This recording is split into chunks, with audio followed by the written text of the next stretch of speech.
الحمدللہ والصلاة والسلام علی رسول اللہ صلی اللہ علیہ وسلم وبعد۔ اپنی حفاظت ہم جادو سے کیسے کر سکتے ہیں؟ اپنے گھر کو جادو کے اثرات، جنات کے اثرات سے ہم کیسے بچا سکتے ہیں؟ اپنے بچوں کی حفاظت ہم کیسے کر سکتے ہیں کہ ہمارے گھر پر جنات، جادو کے اثرات نہ ہوں، ہماری ذات پر نہ ہوں، ہمارے بچوں پر نہ ہوں۔ ناظرین، جنہوں نے ابھی تک ہمارا چینل سبسکرائب نہیں کیا، ہمارے چینل کو سبسکرائب کریں اور لائک کریں اور کمنٹس کیا کریں اور آگے شیئر کیا کریں اور پوری ویڈیو دیکھا کریں تاکہ پوری بات آپ تک پہنچ سکے اور ہم لوگوں کو خیر کی طرف لے جانے والے بن جائیں اور ہم سب کے لیے صدقہ جاریہ بن جائے۔ اگر یہ کیفیت ہے کسی شخص کو، اگر ہم اپنی حفاظت چاہتے ہیں، اپنے گھر کی حفاظت چاہتے ہیں، اپنے بچوں کی حفاظت چاہتے ہیں، تو اس کے لیے بڑا آسان یہ ہے کہ ہم اپنے گھر کے اندر سورۃ البقرہ چلائیں۔ پہلے نمبر پر یہ ہے کہ ہمارے گھر میں سورۃ البقرہ اس کی تلاوت ہو۔ اگر ہم خود تلاوت کر سکتے ہیں تو سب سے اچھا ہے۔ اگر ہم خود تلاوت نہیں کر سکتے تو گھر کے اندر آج تو بہت اچھا دور جا رہا ہے اس حوالے سے کہ ہمارے پاس سہولتیں ہیں۔ اپنے موبائل پہ سورۃ البقرہ چلا سکتے ہیں، کمپیوٹر پہ چلا سکتے ہیں اور گھر کے اندر چھوٹے سپیکر لگا کر قرآن مجید کی تلاوت MP3 پر بھی چلا سکتے ہیں۔ تو اس کے لیے پہلے نمبر پر یہ بات ہے کہ گھر میں سورۃ البقرہ چلائیں، اس کی تلاوت ہو۔ اور رسول اللہ صلی اللہ علیہ وسلم کا فرمان کہ آپ نے فرمایا اپنے گھروں کو قبرستان نہ بناؤ۔ جس گھر میں سورۃ البقرہ پڑھی جاتی ہے وہاں سے شیطان بھاگ جاتا ہے۔ اپنے گھر میں سورۃ البقرہ چلائیں اور پھر اس کے ساتھ ساتھ جو رسول اللہ صلی اللہ علیہ وسلم کا طریقہ تھا کہ آپ علیہ السلام ہر نماز کے بعد آیت الکرسی پڑھتے تھے۔ ہر نماز کے بعد آیت الکرسی کا معمول بنا لیں، اس کی عادت بنا لیں، اس کو اپنے معمولات میں شامل کر لیں۔ اور اسی طرح سے آخری تینوں کل رسول اللہ صلی اللہ علیہ وسلم ہر نماز کے بعد پڑھا کرتے تھے، ہم بھی پڑھیں۔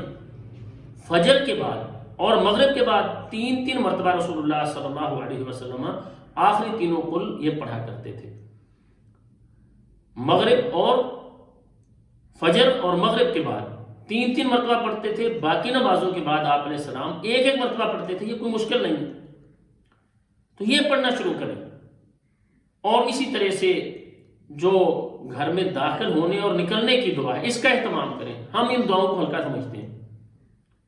گھر کے اندر داخل ہوتے رسول اللہ صلی اللہ علیہ وسلم تو آپ علیہ السلام دعا پڑھتے تھے، بسم اللہ ولجنا و بسم اللہ خرجنا وعلی اللہ ربنا توکلنا۔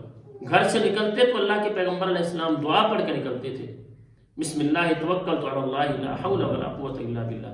اور سنن ترمذی میں کہ آپ علیہ السلام نے فرمایا جب کوئی شخص یہ دعا پڑھ لیتا ہے گھر سے نکلتے ہوئے، بسم اللہ توکلت علی اللہ لا حول ولا قوۃ الا باللہ، تو اس کے لیے کہا جاتا ہے کہ تو اب محفوظ ہو چکا ہے، وہ وقی تھا تو اب بچا لیا گیا ہر طرح کے شر سے، اور شیطان اس سے دور بھاگ جاتا ہے اور اللہ تعالیٰ اس کو کافی ہو جاتے ہیں، ہر شر سے یہ محفوظ ہو جاتا ہے۔ تو گھر سے نکلتے ہوئے خود یہ دعا اس کا اہتمام کریں، اپنے بچوں کی یہ دعا پڑھائیں۔ اور اسی طرح سے کھانا کھاتے وقت بسم اللہ، رسول اللہ صلی اللہ علیہ وسلم فرماتے ہیں جب کوئی شخص بسم اللہ پڑھتا ہے تو شیطان اس کے کھانے میں شریک نہیں ہو سکتا۔ اب ہمارے گھر کے اندر کیسے شیطان رہ سکتا ہے جب اس کو کھانے کے لیے کچھ نہیں ملے گا؟ ہم بسم اللہ پڑھ کے نہیں کھائیں گے تو شیطان شامل ہو جائے گا ہمارے کھانے میں، اس کو ہمارے گھر کے اندر رہنے کی جگہ مل جائے گی، اسے گھر کے اندر کھانا میسر آ جائے گا، تو وہ تو گھر کو کیسے چھوڑے گا؟ بسم اللہ پڑھ کے کھانا خود کھائیں، بچوں کو اس کی تربیت دیں۔ اور رسول اللہ صلی اللہ علیہ وسلم کا جو معمول تھا باقی دعائیں ان کا اہتمام کریں۔ واش روم جانے نکلنے کی دعائیں ہمیشہ ہلکا سمجھتے ہیں، معمولی سمجھتے ہیں، لیکن یہ معمولی عمل نہیں ہے۔ گھر کے اندر ہمارے واش روم ان جنات شیاطین کی آماج گاہیں ہیں، ان کی پناہ گاہیں ہیں۔ اب تو خیر جدید دور ہے، ہمارے ہر گھر کے کمرے کے ساتھ واش روم ہے۔ پہلے دور ہوتا تھا، گھر کے دروازے کی جو مین انٹرسٹ ہوتی تھی اس کے ساتھ ہوتا تھا، اب ہر کمرے کے ساتھ اٹیچڈ واش روم ہے، اس کے ساتھ شیاطین کو جگہ ملتی ہے۔ اور رسول اللہ صلی اللہ علیہ وسلم واش روم جانے کی دعا پڑھتے تھے، نکلنے کی دعا پڑھتے تھے، اور آپ علیہ السلام نے سکھائی ہے بسم اللہ اللہم انی اعوذ بک من الخبث والخبائث۔ یا اللہ میں تیرے نام کے ساتھ ہی قضاء حاجت کے لیے جا رہا ہوں، اور یا اللہ تجھ سے پناہ مانگتا ہوں من الخبث والخبائث، خبیث جنوں اور جننیوں سے، ان کے شر سے یا اللہ تیری پناہ چاہتا ہوں۔ تو اب بندہ یہ دعا پڑھ کے جائے گا تو اللہ تعالیٰ اس کی حفاظت کریں گے، وہ بچ جائے گا۔ اور اسی طرح سے اپنے بچوں کو دعا پڑھ کے دم کرتے رہنا چاہیے، جو رسول اللہ صلی اللہ علیہ وسلم حسنین رضی اللہ عنہما کو پڑھ کے دم کرتے تھے، اور وہ دعا کے الفاظ کیا ہیں؟ بسم اللہ بسم اللہ بسم اللہ، اعیذک بکلمات اللہ التامہ من کل شیطان وہامہ ومن کل عین لامہ۔ یہ دعا پڑھیں 7 مرتبہ نبی علیہ السلام یہ دعا پڑھتے تھے، اور اس سے پہلے 3 دفعہ بسم اللہ پڑھتے تھے۔